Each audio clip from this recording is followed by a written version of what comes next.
El Salvador, also known as the murder capital of the world, has recently become one of the safest places on the face of this earth.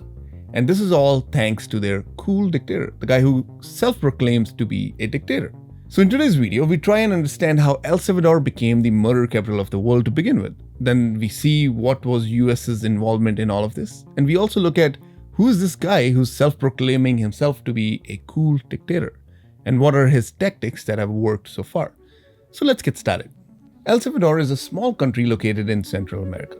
For years, it has struggled with socio-economic issues that has led to a situation where the rich in the country are super rich and the poor are really struggling. This extreme case of socio-economic inequality is brought to you by, of course, the ultra-rich.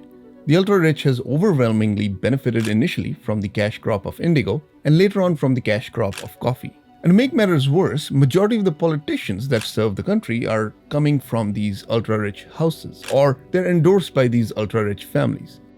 Tonight's TVI contains explicit scenes of life and death in El Salvador today.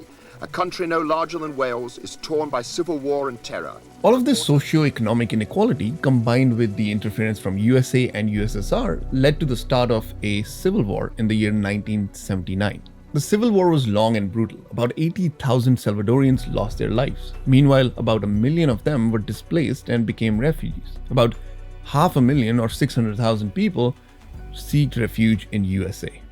Majority of these refugees moved to poor neighborhoods within America. And most of them did what most of the refugees do, that is work bare minimum paying jobs with very little rights whatsoever.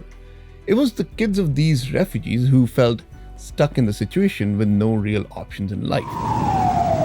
There are 70,000 gang members in Los Angeles County. Out of that, perhaps about 10,000 are hardcore. It was these kids who wanted a sense of belonging, and some just wanted better opportunities, that ended up starting gangs within the poor neighborhoods of Los Angeles. One of the famous gangs that you might have heard of is MS-13. While all of this is happening in America, the gangs are propping up. Back home, the Civil War comes to an end, and the country is left in a worse condition than when the Civil War started. However, one good thing did come out of this Civil War. The democracy had won, ending military rule which had lasted about 50 years. A few more years go by and America gets a brand new president by the name of Bill Clinton. That's why our administration has moved aggressively to secure our borders more, by hiring a record number of new border guards, by deporting twice as many criminal aliens as ever before. And as part of his immigration policy, he decides to expedite the deportation of illegal immigrants. And as part of this immigration policy, a lot of these gang members that were serving time in the prison were deported back to their countries in Central America. And it wasn't like these people were being transferred from a jail in America to a jail in El Salvador.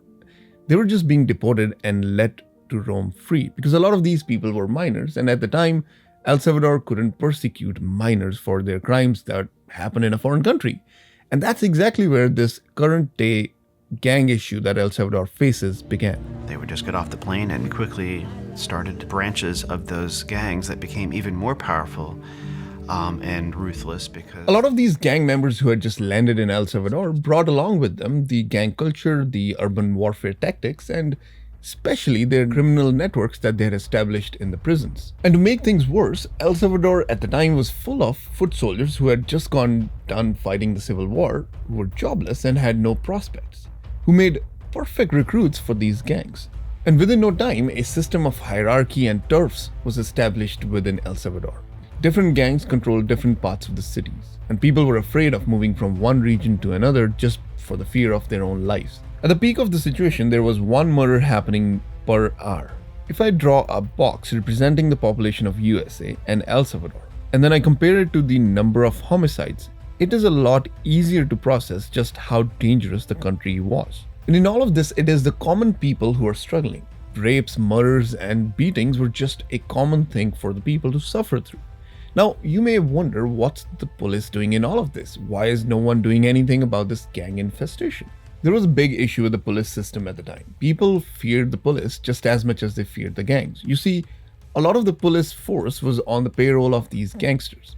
Basically, going and reporting something against a gang was just the same as signing your own death warrant.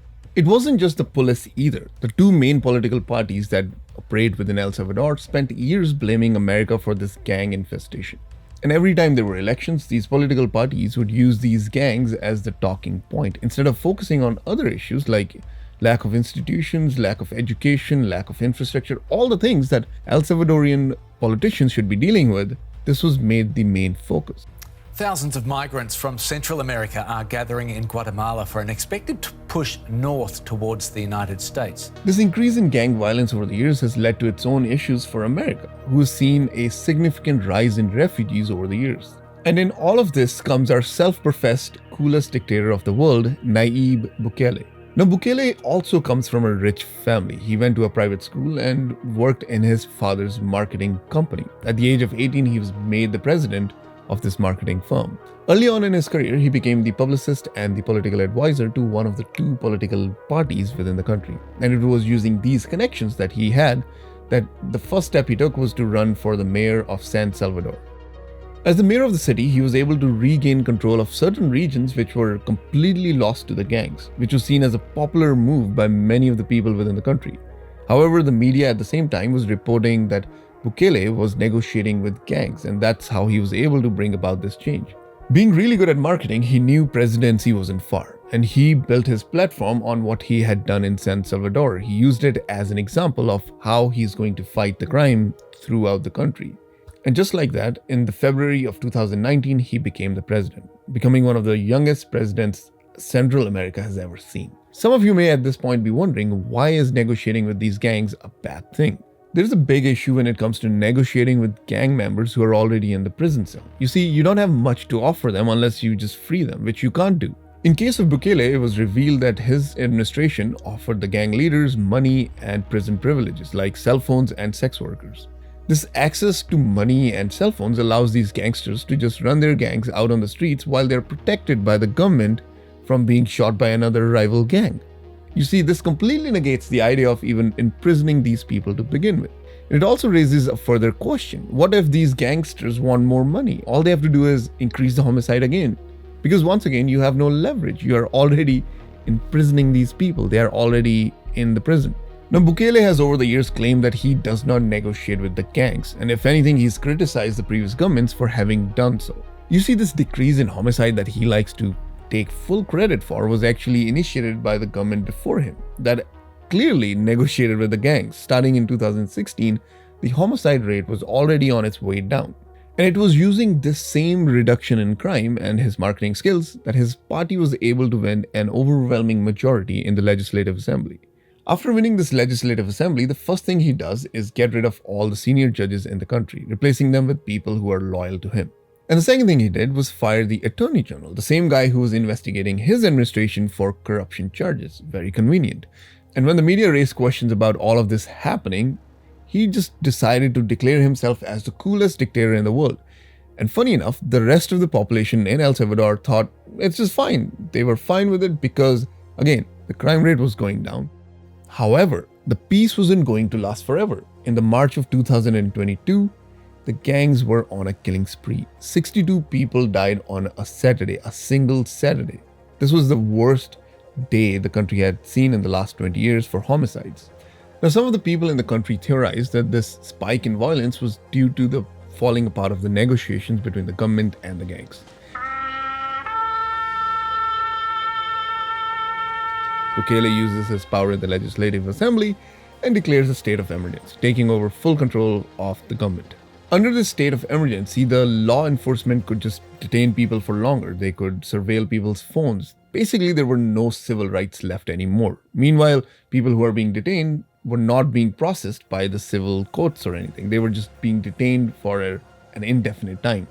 Within no time, the police detained about 75,000 gang members, reducing the crime rate to practically nil, making the country one of the safest places on the earth.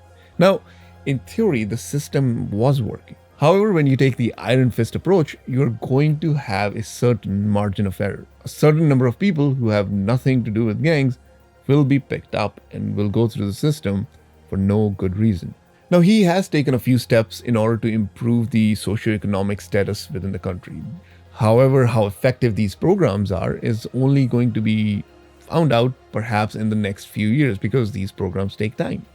In the meanwhile, he keeps extending this emergency law, keeping himself the supreme power that is controlling the country. Now, some of you who are watching this video are perhaps split at this point. Some of you completely agree with Bukele because each country has its own process and not everything that perhaps works in Canada or UK or America will work in El Salvador. At the same time, some of you are perhaps seeing this video and are completely criticizing Bukele because he's a dictator. Here's the thing. El Salvador has become one of the safest countries in Central America.